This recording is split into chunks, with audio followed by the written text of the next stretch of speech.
Good day, listeners. It's your man, Dame DNYDC, host of the Two Mics Up podcast. Here with my amazing co-host and queen of the show, Elisa Middleton. And really excited today because we going back home. We going back home to New York. We going back. We visiting with a brother today from Money Earning Mount Vernon. Hometown. I want to say hero in a way for me, in the sense that we were talking before we came on air, and my daughter being a film major at George Mason and kind of educating me on how black films are done today and just understanding how they portray us, the coloring, the lighting. And now it really has me. I'm sitting here criticizing movies now as I'm watching them. You in the industry, Right, right? yeah, you know what I'm saying? And I'm calling her, I'm FaceTime. I'm like, yo, you see this here? She's like, Dad, see, that's what I'm telling you. That's what I'm telling you. Yeah. So it's an honor, first of all, before I even get into who our guest is, Lise, I see you like you would say, you feeling like a fan, feel like a little kid, right? I You know, am.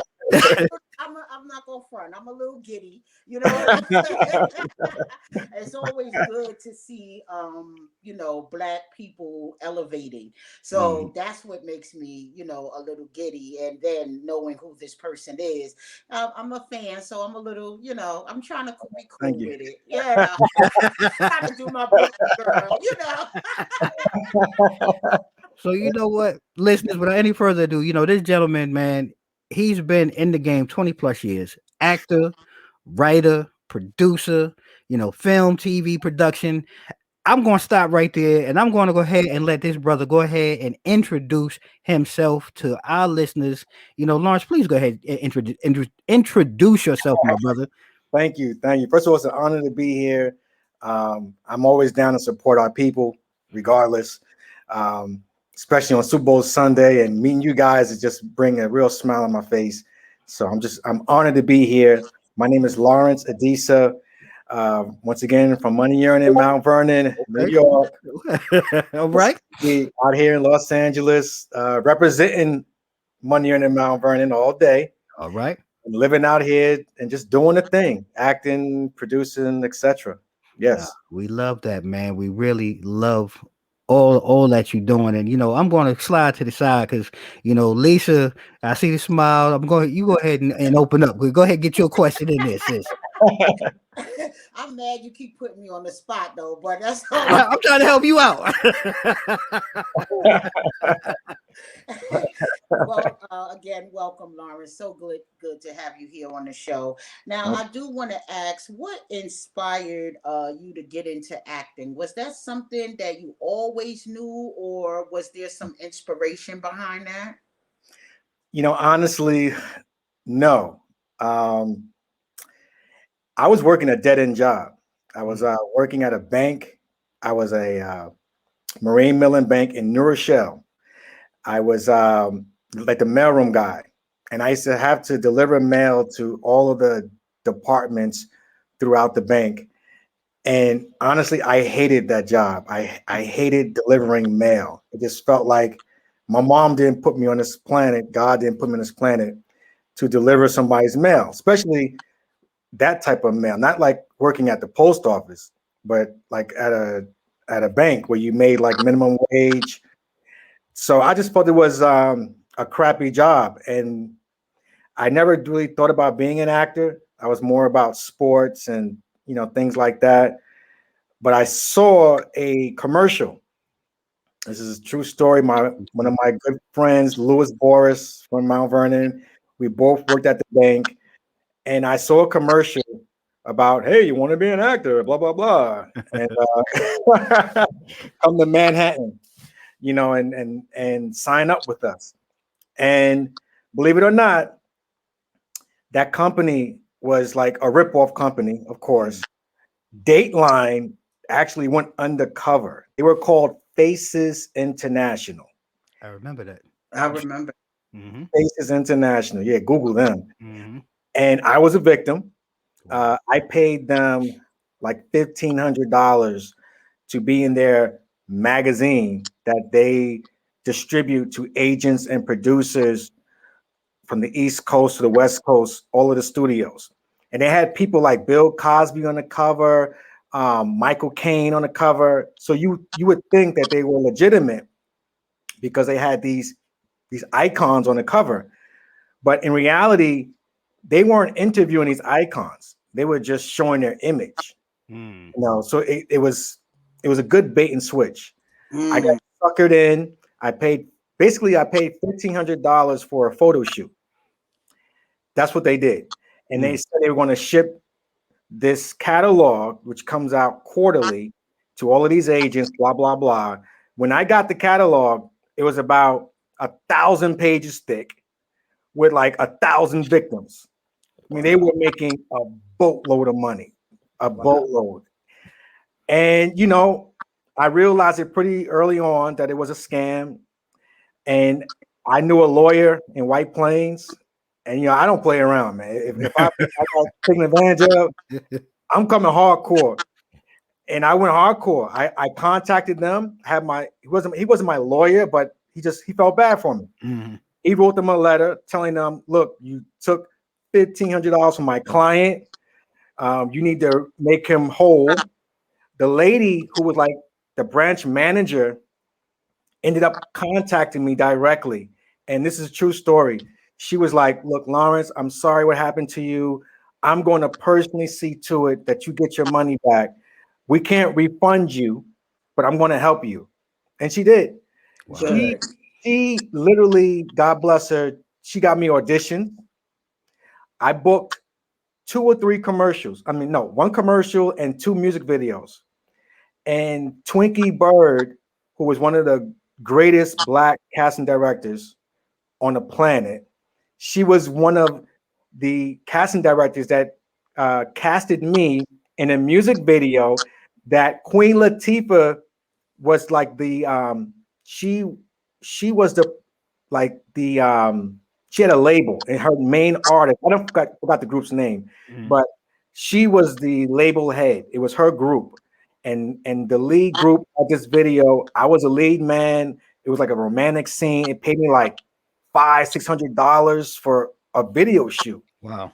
I made money from this commercial, like an Adidas commercial that she got me, the manager, the branch manager. So, make a long story short, I made back my $1,500 by acting after getting scammed. Wow. Wow. From that point forward, I didn't stop. I went, full speed. Wow. Yeah, That's what's up. That's crazy. yeah. That's a crazy story. And from that experience though, I have to ask, so like now or moving forward from that, when deciding to join or do a project, whether it be as an actor or producer, like what do you look for like in the script or in the role, that Mm. before accepting it? Wow. Well, I'm like you kind of touched on it earlier, how Hollywood depicts us, not just in how we look with the lighting and everything like that, but the scripts. If we've all seen, the stereotypical roles that we play, and it's not like, we don't have a choice half the time, Mm. especially back then. We didn't have a choice. There weren't enough roles for us. All of the roles were gangbanger or all this type of crap. But once you paid your dues a little bit, you can be a little more selective. Mm-hmm. With me, if I see a whole bunch of, the N word or the bees and the hoes and all of that stuff, I'm good. Me Right. personally, I don't need it. I like I like stuff that makes me think Mm-hmm. or make me laugh. And if I can see that, in the screenplay, in the synopsis, whatever, then I get excited. But if it's the same old, the ghetto stuff, Right. and that's why I transitioned to creating my own material. Because you get tired of auditioning for this stuff. Mm. Honestly. Mm. And I was going to ask that question because already being an actor is, challenging Yeah. in the industry, especially. So, how was the transition from adding acting, writing, producing? Was that something you educated yourself on, or did you have a mentor? You know, my mentors are, and it's crazy. I had a conversation with one of my best friends, who's a household name in this industry. but we talked about what you just asked me, Mm. which is, we support each other. It shouldn't be a competition thing. Like Right. when you go to an audition, I'm not competing against the other 10 brothers in the room. I'm competing against myself to go in there and impress these, the director and their team. And hopefully I fit the role. Now fit the look, whatever, they might be looking for a more muscular guy or a slimmer guy or a better looking guy. Who knows? Mm. All you can do is control your performance. And my mentality is, and this is what we talked about, we support each other. I support you, you support me. Those are my mentors. I didn't have somebody to like warn me against like the Faces International and Mm-hmm. companies like that. I just had to go through the learning curve. Now I do that. Like I get a call at least once every few months from people I don't even know, like on Facebook, someone will send me a message. Hey, I'm trying to get into acting, blah, blah, blah. And I give them the jewels that nobody gave me. Right. Right. And I know I saved some people 1,500. Like I know I did. I know because they even came back. Thanks, Lawrence, blah, blah, blah. But my friends are my mentors. They encourage me. I watch them produce movies. Ronnie Warner, you guys look him up. Mekhi Phifer, obviously, Mm-hmm. these guys have produced movies before me, but because they're my boys, I was inspired by what they were able to accomplish because nobody gave them nothing, Mm. Right. and Wow. they dropped the jewels on me. Yo, L, you gotta try this, do this, blah blah blah. Yo, I wrote my first script. They were there for me. They came to the table read, not just them, but my other friends. Man, it's a family affair in Hollywood. If you got a click that You know, you're not in competition. you just brought up a very good point that before I even my next question, but it just have you found over the years though that it's evolved into that out of necessity, or is this something that we've just naturally evolved in? Because when you first entered, did you really find or feel that there was any black cliques or support systems in place, or did this kind of evolve over time? And that's a good one. I think for me, like I used to go to the Black Filmmaker Foundation in Mm. Manhattan, in Mhm. Harlem, back in the day, and they were very supportive. But it's different. Like whatever hood you're from, it's nothing like being able to meet brothers or sisters, in the acting game, and you just develop a natural, friendship. Mhm. No strings attached, none of that. That's how for me it worked. Even though there might have been platforms where you can network and all of that good stuff and had that support structure, it didn't happen like that for me. I just, me and Makai auditioned for Clockers, Mhm. and after we both got a role, we became like best friends because it just happened naturally. You Mm. know, Malik Whitfield, another great actor from the Bronx who I've known. I met Malik Whitfield before Makai, and Malik Whitfield was on a soap opera. He was like doing the thing crazy, Right. and he took me under his wing, like how you just saying just now. We met at a table read, and we just bonded that Mount Vernon Bronx thing. And me and Malik Whitfield have been friends forever, Wow. since like before I was even in the union, like early. I was still working at the bank at this time, Mm. so it's all natural. For me, it was natural. Got you. Everybody in my inner circle, we just met auditioning or in that world, and then none of us wanted anything from each other. Right. We just Right. boys, Just like boys. yeah. Right.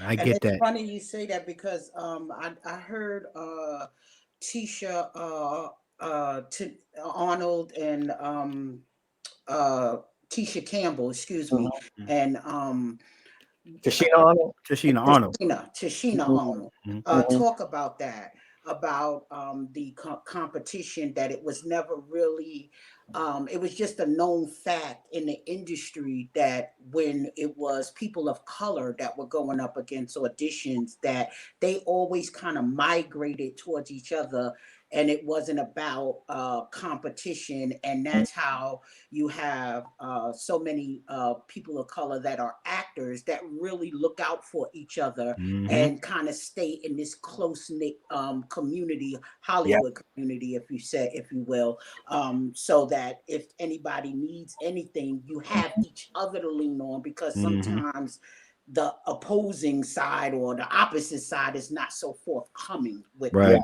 certain Without things. question. And I saw her in an in-depth interview say that. So it's ironic you said the same thing. Mm-hmm. Mm-hmm. Well, Without. well, with that part, then, you know, as a producer, but let's move to your producer hat. You know, what was it like producing, you know, your first film, Grinding? What was that whole thing? Like, kind of take us through that producer hat experience. Yeah, it was definitely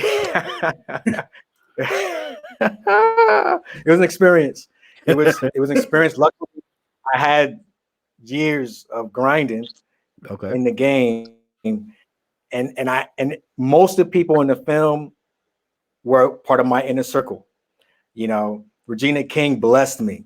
Wow. She like was already an icon in our Mhm. community. I mean, Right. she's globally. Think about it now. She's like winning Oscars and things. But even back then, she was still the GOAT. Mm-hmm. 2007 and all of that. And she blessed me with a cameo. Like I felt the pressure that if all of these talented actors that um, helped me out on my first film, I had to get it completed. Mm-hmm. It couldn't be one of those films where you ran over budget and it became like a coaster for your coffee cup or whatever. No, it had to be on DVD somewhere. And the pressure was real, but we got through it. It was a learning experience. There are things I would have done differently, etc. But then again, you can't pay like experience. The experience that I got from that movie was like going to UCLA or Mm. USC for 4 years and getting my degree in film production. So, man, there's just tons of stories about it, but we got through it. We all still friends. You hear that all the time. People fall out of friendships when they Right. produce together or whatever. I still love everybody that worked in that film. I'm still tight with. We look at that film as like our baby because it was my first one, and I've obviously improved my skills from then. But that experience, I wouldn't change it for anything. It was priceless. Man, that's what's up right there. Yeah. I have to admit, I'm gonna have to sit down this weekend or sometime during this week and go back and really look at it from being older Mhm. and look at it from that perspective of back then, grinding and gritty, that feel that was going on back then. So I'm going to take some time out to go back and look. But I So, do have another question though that this really kind of came from talking to my daughter, um, and just being, we at the time of this taping, we're going through Black History Month. Um, yeah. and if you could go back in history and talk to a historic Black figure, and he or she asked you to write and produce their film, who would it be and why? Whew. For me, and I mean, it's already been done, but still, for me, Ali, Mm, Muhammad Ali, and Malcolm X. For wow. me, Okay. like it's a toss up. My first book that I read outside of what was required from school was the autobiography of Malcolm X, and Ali. Man, he was just a bad dude. Like, Yeah. he put his career on the line for what he believed in. So those two icons for me, if I could, yeah. Wow, that's awesome. Yeah, I like the Malcolm X one definitely. I would love to see that again. That was a great movie already. Yeah, yeah, And Denzel did the damn thing. yeah. But I would like to see another. another iteration of that story. Uh, Yeah. so real quick, listeners, I just want to let everyone know that today's episode sponsored by our friends over at Riddick Entertainment. Riddick Entertainment is a multifaceted event management firm based here in Northern Virginia. Whether designing weddings, milestone celebrations, corporate events, galas, or charitable functions, Riddick Entertainment's detailed creativity and precision, for event planning will give you a truly meaningful and memorable experience. Check Riddick Entertainment out at www.riddickent.com and go ahead and get your event planned today. So moving into this second segment and really, changing lanes. I wanted to ask, over the last year we've seen a lot, of the ugliness in our society. The Trump administration and rearing its Yeah. ugly head against the black community. In your opinion, Lawrence, what do you think as black men? What can we do more within our community to help influence some type of positive change? Wow. I mean, definitely after what we've been through over the past 4 years, um, it's imperative that us as black men, I don't care if it's the boys club, any type of outfit in your community, us as black men, we have to give back, and it's not even about financially. Like I said, it could be the little league, baseball, whatever it is. Our youth, we need it because it's not the same as it was when we were running around the streets. Even though violence has been there forever, it's just like beyond like blatant. True. It seems like now they're just like whatever. They are Right. so golden, based off this former president, that it's important for us just to be even more role models. Mm. And it doesn't take much. If you live like in Mount Vernon, if I was still in Mount Vernon, I mean, it would be easy for me to contact the high school, Mount Vernon High School, or like I said, the boys club or whatever, and talk to the kids, because when they see you on television or if you're a lawyer or a doctor, whatever it is, and you take the time out, they look up to that type of stuff. Because I Mm. know I did, when I was in elementary school and then a firefighter came to the school to talk to us, whatever. We need that in our community. We need that. We, as black men, I would suggest just go in your hood and just, like I said, volunteer your time. That's it. Well said. Right. Yeah, Hmm. 'cause you remember those days with PLL, PAL, and Yep. Yes. yeah, she Yes. remembered, Hmm. and those were the want to say the times that you actually were able to see a black professional, because it wasn't like, at least where I'm from, it wasn't like you lived next door to a doctor or lawyer or anything. We didn't see that on a normal living basis. So it is important, and especially for black males. Hmm. They need that uplifting to let society, let them know that society thinks that they are worthy and they Yep. can be more Agreed. Yes. than what the hood demands of them. Mm. Okay. Well said. That's right. That's right. So let me ask you, Lawrence, now that we, the black community, have helped to, elect Biden Harris in our, into office, in your opinion, what impact do you think that they'll make for the black community? I'm extremely optimistic. I mean, I'm more optimistic about this administration as an adult speaking Mm. than I was growing up in the hood, where in Mount Vernon we had nothing but black mayors, like forever, and our hood still looks the same. Hmm. Okay, it still looks the same, except there's no more crack. But there was crack up and down the 80s, in the 90s in my hood, and we had black mayors. Not saying that they didn't try, but there were no results. Right. I truly believe that, and I'm seeing it. Like his cabinet, the people he's bringing in, they are reflective of America. And because Black women, number one, took forward step, and as Black men, we followed our Black women. We got them in the office. I see Biden with Kamala, keeping them focused, definitely keeping them focused. I see them delivering, and I've seen it. I just talked about this the other day to a friend of mine. Like, I'm very happy. I'm very happy, and I know that as long as Kamala is there, keeping Broadway Joe, focused. Keeping Broadway Joe focused. There are things that we need. Police reform, especially, obviously jobs, education in our inner cities. But I'll tell you that police reform, I know we have a lot of issues, but man, I mean, me having a new son, and we've all just suffered through these nightmares, of us being shot like dogs, police reform is it's so important, and he's on it. Biden hasn't stopped talking about it. He's pushing forward with these executive orders.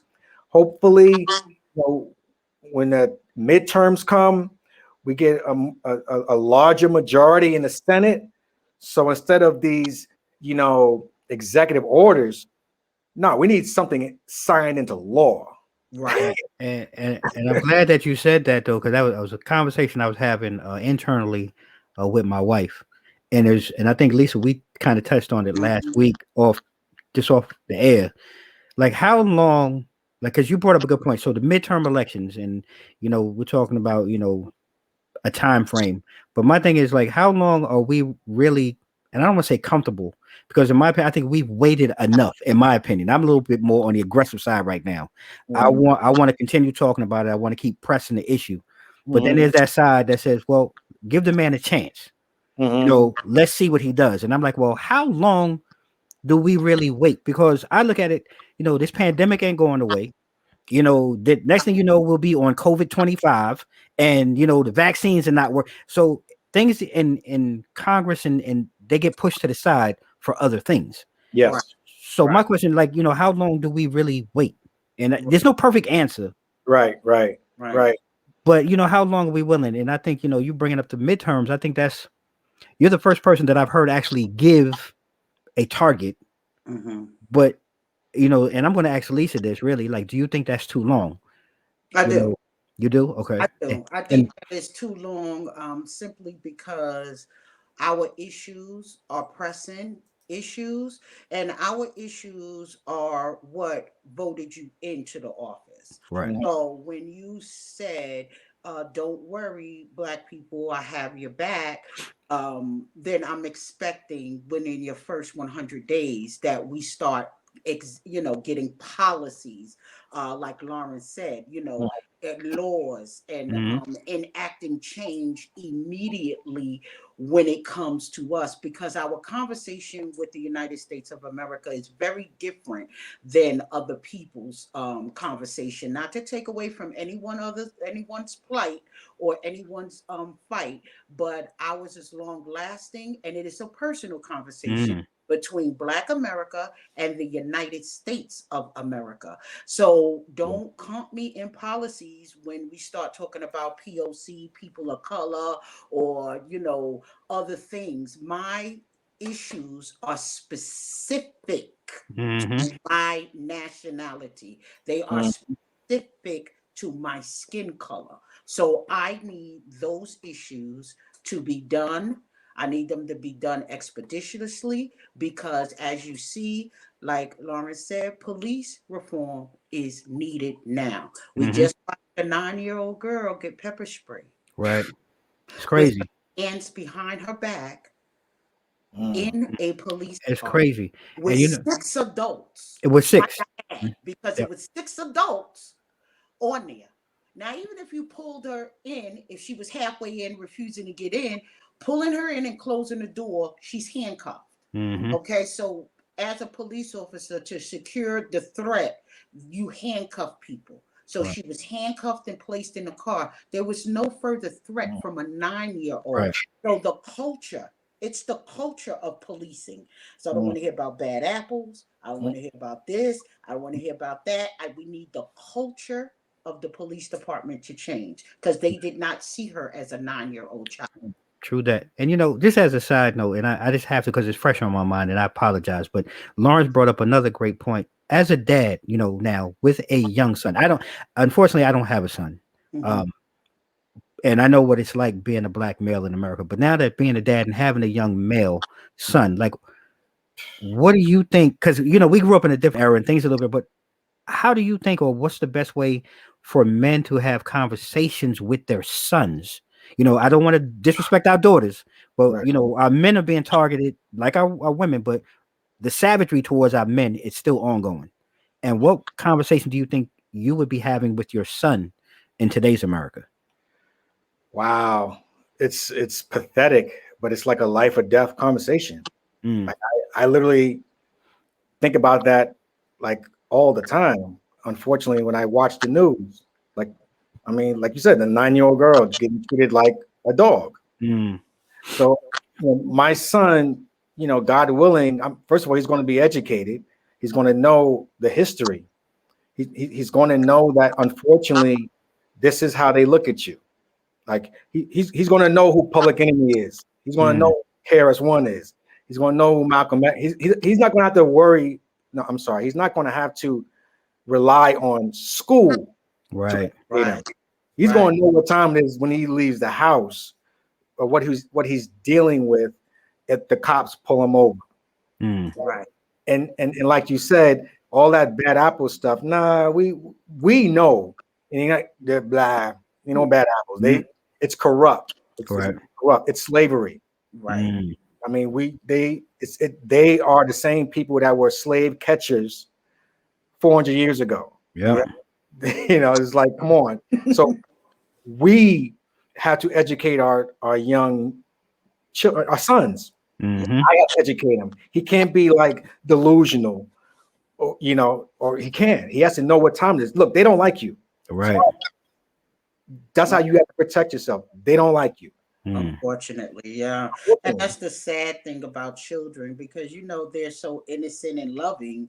Right. Uh, and then you have to teach them the realities of things. And I also heard another celebrity, Lawrence, say the same thing that you said about their children, about how they have to educate them on their own, even though they have the celebrity status, it does not matter Mm. about that status when you're driving and get pulled over, right. So when they say that celebrities should not be involved in social justice, issues, or they shouldn't use their platform to speak out. How do you feel about that?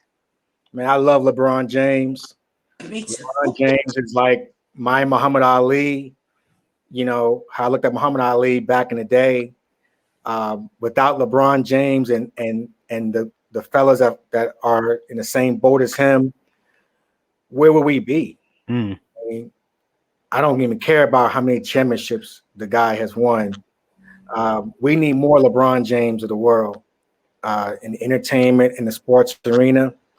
I am just thankful for him and the cats like him, Colin Kaepernick. Those are my role. I'm older than both of them, but they're my role models. I'm going to make sure that my son is aware of like the Colin Kaepernicks of the world and their stories and what they fought for, what they gave up. He gave up his career. mm, You know, now he can't even get a job, but you got all these bums in the NFL, but he can't get a job because he spoke up.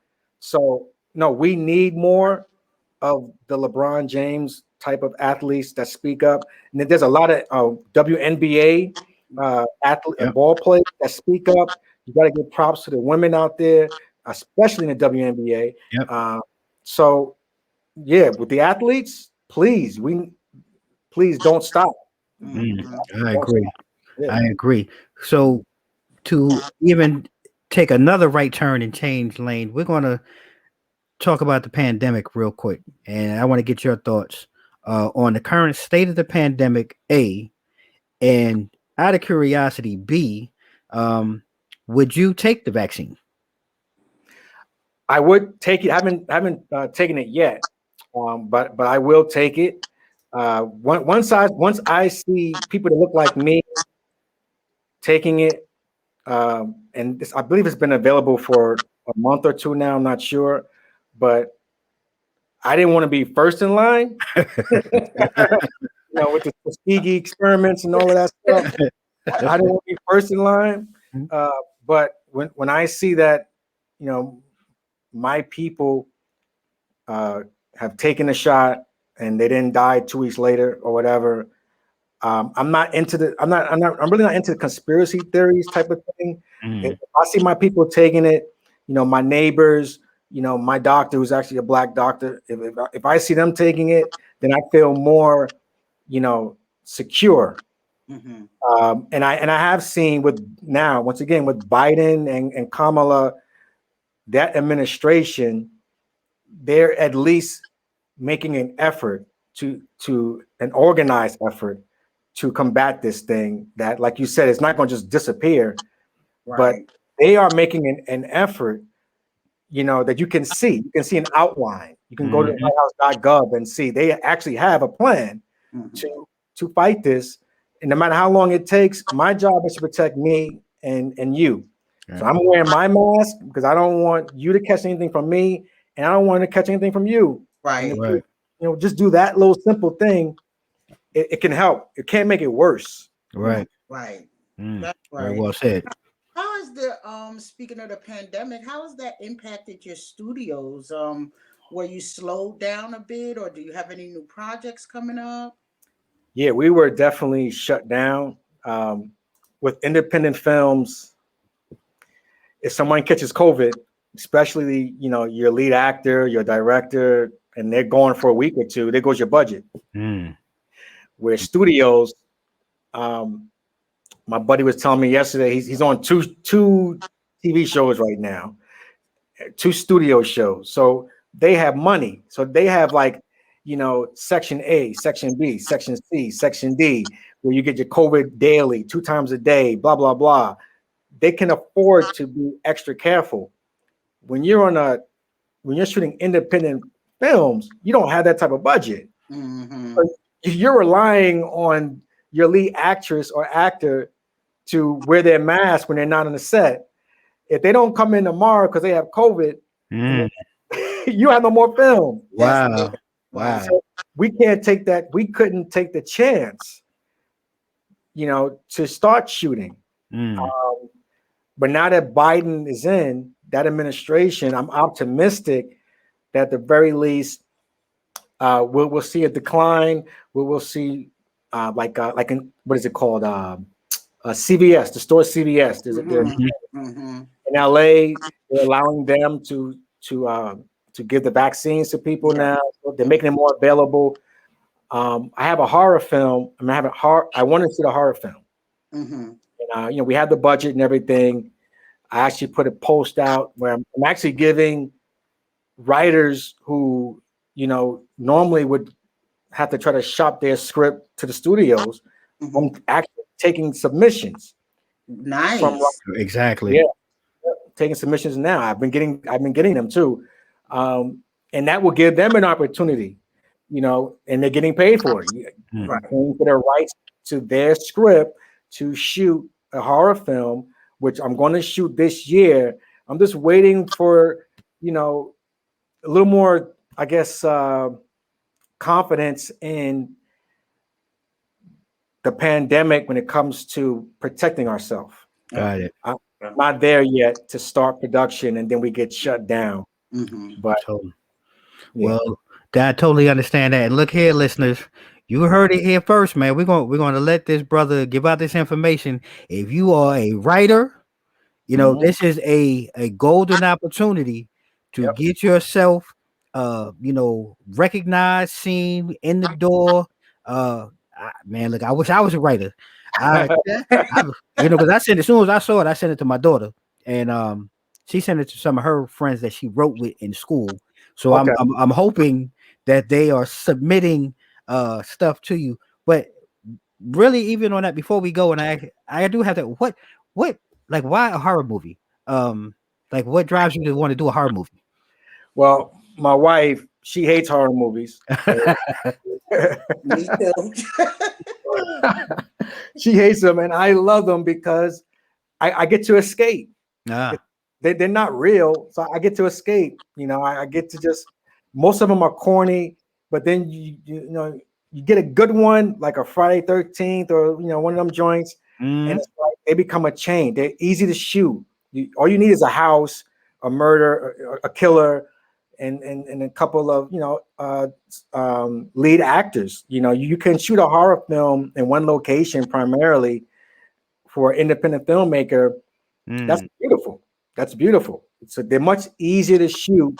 And if you like horrors like me, I can read the script and say, thank you. I can read it and I can say, okay, yeah, I can see myself watching this on Netflix. So that's just my thing. I just like them, more than the romantic comedies. Yeah, it's just a weird thing, but yeah. okay, that's what's up. I What I just what about historical pieces? Like, were you Mhm. thinking about something? Because I like to see something about the life of Ashada Shakur. Mm. I've never seen any Mm. movie or anything about her. I would like to see that. Woo. That's what's up. That's my pitch. Listen, I'm big on that. Like in Shakur's story, I think somebody's doing another Angela White. Quote me if I'm wrong, but there's a lot of stories that should be done in our people, and the best way around it is, like, for me personally, is if I can make any of my films pop to that next level where I have a say so in the meeting with the studio, because I don't want to do nobody like a movie like that, Shakur story, or we can go on and on and on, right? You want to do it right. Like Yeah. you don't want to have like $1 million budget when that movie deserves 5 million, 10 million. You Right. don't want to. It's like not. I don't want to just shoot something just to shoot it. Right. And those type of stories, you have to do it right. And I studios, they get a little tight with the money, but if you come in there, with a little momentum, they'll cut you a check. And And that's what I'm trying to do. I'm trying to create momentum. And that's what I was going to ask, kind Good. of help educate some of us how that works. But I understand what you're saying. Your prior work or works have to have gained some traction or momentum. And when you say that, though, are you talking about from the film audience or within the film industry to be able to go ahead and get that type of money to do a Shakur story? From your audience. Okay. Like Tyler Perry, for instance, Mhm. right? Before the studios heard about him, he was killing the game. Yeah. Plays and his smaller budget movies. He was killing it. Mhm. They knew about him, but Lionsgate didn't know about him back then. Once his joint started taking it to that next level, then they came along and threw him some money, and he still maintained creative control. Right. Spike Lee the same way. He had the barbershop joint and the other one, which were classics in our little community. Right. But Do the Right Thing, boom. Mm. Now he can do a Malcolm X. Right. And he can get the donation, Oprah and everybody. But he did Malcolm X the right way with a budget. Mhm. But he couldn't have done that if he wasn't making those other groundbreaking joints that created momentum in his audience. Okay. They Got forced it. that. They forced it. They forced Yeah. it. Yeah. Yeah. That's what's up, man. I really have learned a whole lot today, and I really appreciate you, my brother, really taking time out of your schedule and really sitting down with us, man. I really love it. Lisa knows I'm really big on trying to find, our queens out here killing the game. They are really doing a lot of the groundwork, and I really look and try to bring in men like yourself that are doing things in the community that this society tends to push us to the side. Mhm. And we have to figure out a way to get ourselves back to the forefront and not only help our sisters, but put our sisters on our backs now and really lead the way. So I really thank you for joining us. And with that being said, can you tell us or talk to us about, what's next for Lawrence Adisa? What else is coming up in the near future outside of the movie or anything else that you're working on? Or please share more of that information so our listeners can Oh, find reach you. definitely, especially your listeners that have scripts like we talked about. We are taking submissions for the horror joint. You can go right to my website, lawrenceadisa.com, and you can submit there. I'm on social media, Lawrence Adisa, Instagram, uh, Facebook, Lawrence LA Adisa. You can uh, contact me any of those venues, Twitter, same thing, Lawrence Adisa. If you have a script that's a horror joint, and you contact me directly. We are taking submissions. I'm hoping to select a script by the end of March is my initial deadline. Mhm. So if you got something submitted, this is a paid gig. You will get paid for the rights uh, uh, to give us the rights to make your story into a movie. So jump on that. And besides that, man, I'm just staying focused. I'm staying woke. I'm following the Biden administration. I'm following coronavirus. I'm watching CNN and MSNBC and I all know. of the cats, because I'm just trying to be able to educate my family and my people so we can, not get caught, not get Mm, caught. Right. mm. Right. Well said, my brother. Mhm. Lisa, Yes, sir. before we roll out, sis, what you what you got for me? Anything you want to I share? No, I was just glad for this episode. Very informative. So thank you, Lawrence. And anything that we can do to get your momentum going so we can get you popped Word, word. on to the Thank next level. thank Two Mics is here for you for whatever you need. If you need to just let us know that this is coming out and we do promo and whatever for you, brother, we you. are here to take you to that next level. So we are behind you. 200%.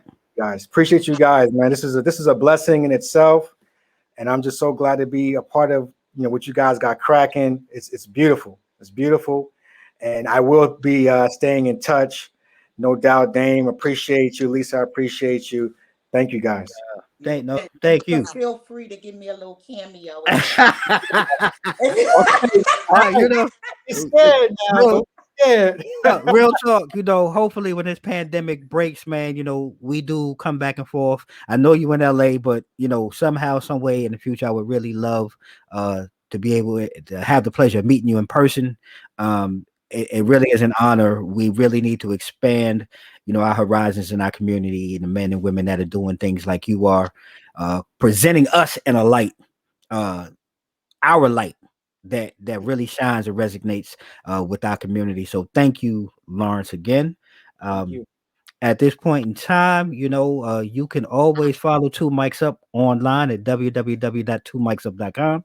Go ahead and hit that subscribe button. It's totally free. We have some things coming. We're working on a newsletter. We're going to have some new stuff with some businesses here locally to the DMV. If you don't subscribe, you're going to miss out. So make sure you hit that subscribe button when you go on our website. You can subscribe now. We have a YouTube channel. We're going to be bringing more series and things, conversations like this to our YouTube channel. You can also follow us on social media, IG, Facebook, and Twitter at Two Mics Up. And like we always do at this time, stay safe, stay blessed. Mics out. Mike's out.